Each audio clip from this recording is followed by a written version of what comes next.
The chair recognizes the gentleman from Mahaska for opening remarks on H1206. Thank you, Mr. Speaker. Ladies and gentlemen of the House, I believe that there's no more important right than the right of free speech enshrined in our United States Constitution. It's part of everything that we do in this state, and it's vital to our roles here in the legislature. And I believe that it's doubly important in the field of education. It's important in our educational system because it ensures that our students are able to freely express themselves without fear of retribution, and that our educational institutions do not use the heavy hand of government to steer the conversation in one way or the other. This amendment provides a framework for our educational institutions regarding the right of free speech of our students. First, it requires the regents develop policies and procedures for free speech that would basically apply to those people in charge to ensure that our students' free speech is protected. Second, it requires that our public institutions of higher education, our regents' institutions and community colleges, protect the rights of free speech and prohibits the retaliation against anybody that makes a complaint regarding free speech. Third, it provides due process for our faculty members accused of violating someone's free speech rights. But after that due process has run its course and a faculty member is found to have violated a student's free speech or somebody else's free speech, provides that that faculty member shall be subject to disciplinary procedures set forth by the university or the college. And fourth, it provides that each Regent and university as well as community college provide training to its students and staff and administration each year regarding free speech. These changes will ensure that our educational institutions, higher educational institutions, will continue to be a place where free speech thrives and where students are free to explore ideas and develop their own thoughts. And finally, with regards to K through 12 schools, it requires that each board must protect free speech, again prohibits retaliation of free speech, and provides for school employees who violate free speech, others' free speech, are subject to punishment or discipline.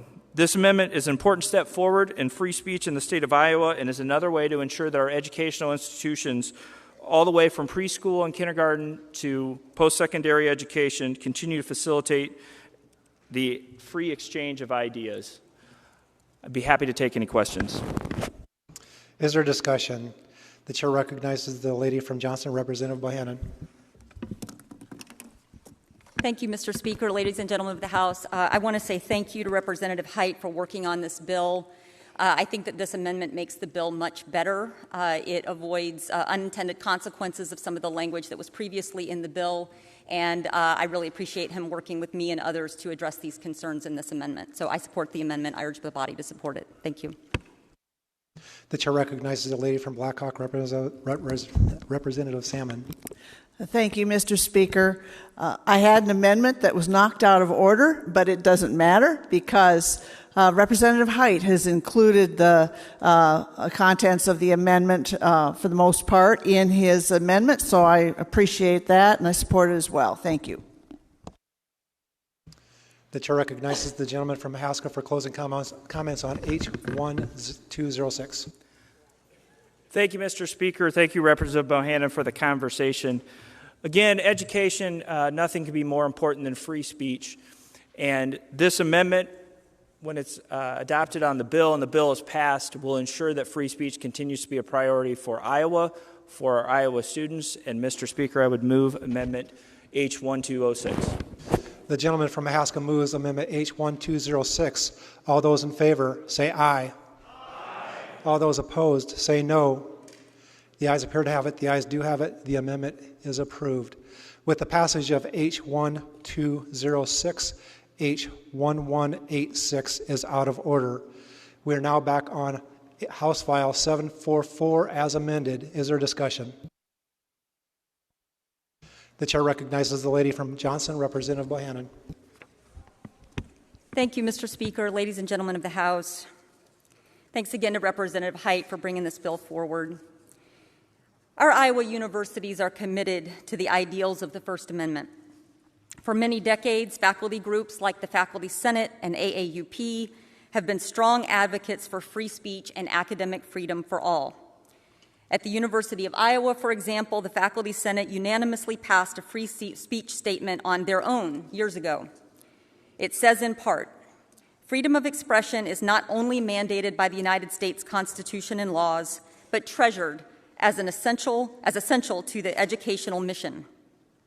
The expression and consideration of differing opinions promote intellectual development and advance cultural and intellectual inclusiveness. Students' exposure to the exchange of strongly held views is part of the educational process, a part that is necessary to equip them to become leaders in a diverse and sometimes divided society." But even when people are committed to the First Amendment, it's complicated. The law isn't what a lot of people think it is, and the rules often depend on context. Hardly anyone gets the First Amendment right all the time. When it comes to the First Amendment, we have to take the long view. Today, it's mostly conservatives we hear arguing for free speech, but in the 50s and 60s, it was the liberals, civil rights activists, and anti-Vietnam protesters that pushed for First Amendment rights.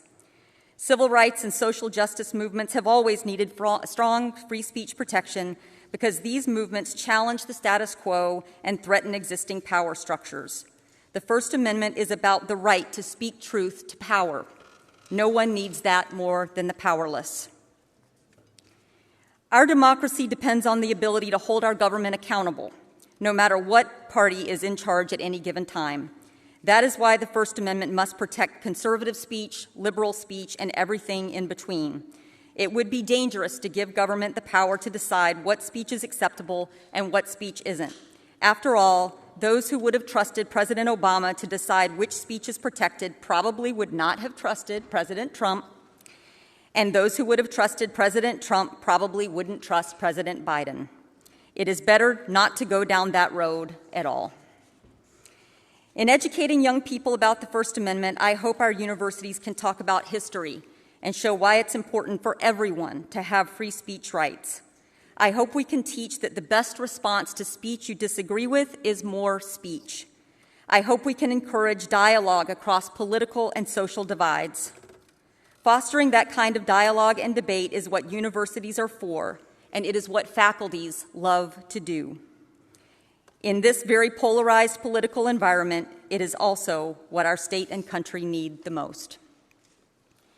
I would love to see Biden supporters talk with Trump supporters. I would love to see Christians from Iowa talk with Muslims from other countries. I would love to see young people in the Black Lives Matter movement have meaningful conversations with the sons and daughters of law enforcement. Wouldn't that be something? I encourage the body to support this bill. Thank you. The chair recognizes the lady from Polk, Representative Conforst. Thank you, Mr. Speaker. Good afternoon, Mr. Speaker. Good afternoon, ladies and gentlemen of the House. I rise briefly today to support this bill, primarily because I'm the caricature of what a lot of people think when they think about liberal speech in the classroom. I'm the worst case scenario, right? Your kid gets Conforst for class. She's going to be indoctrinated by a Democrat. And no, not woo. And I wanted to be here to say that I will stand up, and I have proven this, I will stand up for the rights of conservative students in my classes every single day. Their discourse is critically important. Them knowing where I come from is critically important. What I do is force students to think critically, whether they're conservative or liberal, and this bill allows for that to happen in every classroom across the state. So I support this. I'm supportive of this effort. And if you're a conservative in one of my classes, you have just as much right to speak as any liberal. In fact, I once had course evaluations that said she's fine, but she's too conservative. Take that one with you. Thank you. Seeing no further discussion, the chair recognizes the gentleman from Mahaska for closing comments on House File 744. Thank you, Mr. Speaker. Ladies and gentlemen of the House, Representative Conforst, I think I've told you this before. My former clerk, John Hurl, loved you as a journalism professor. So, the reason free speech is so important in the world of education is because that's when our young folks of this state are developing their own thoughts and ideas. It's not our job, it's not education institutions' job to tell those kids what to think. It's to give them the tools to decide what to think. It's not to come down on one side or the other, but to give them both sides of the argument, the ability to see all sides and decide for themselves. That's why free speech is so important. That's why it's important that we cannot and we should not stifle that free speech. And nowhere is it more important than our educational institutions. It's unfortunate that we have to be here today to do this. The First Amendment to the Constitution has been there for a couple hundred years now. While it can be difficult in some instances, in other instances it's pretty clear. And it's unfortunate that we have to be here after 3 very high-profile incidents on our Regent's institutions this past year, one at each. But we are here today, and this supports our Regents. It supports the policies that they have already adopted and are going to implement. And so I believe that this is a great bill for Iowa. It's a great bill for Iowa students. And I would move House File 744 be placed on its passage. The gentleman from Mahaska moves House File 744 be read for the last time and placed on its passage. Are there objections? Seeing none, the clerk will read. House File 744, bill for an act providing for the training, prohibition, and requirements relating to the First Amendment rights of school districts and public institutions of higher education being enacted by the General Assembly of the State of Iowa. The question now is, shall the bill pass? Those in favor of its passage shall vote aye. Those opposed shall vote no. The clerk will open the machine and receive your vote.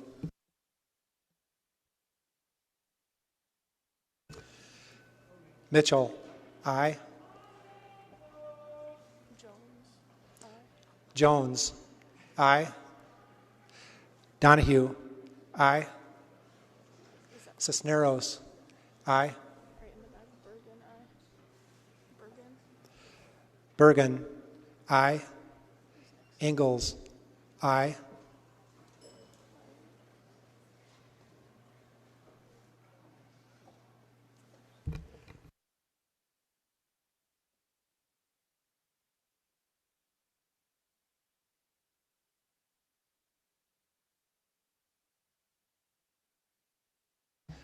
Kaufman, aye. Have you all now voted? The clerk will close the machine and record your vote. The House will pay attention to the results of the vote. Those voting aye, 96. Those voting no, 1. Absent or not voting, 3.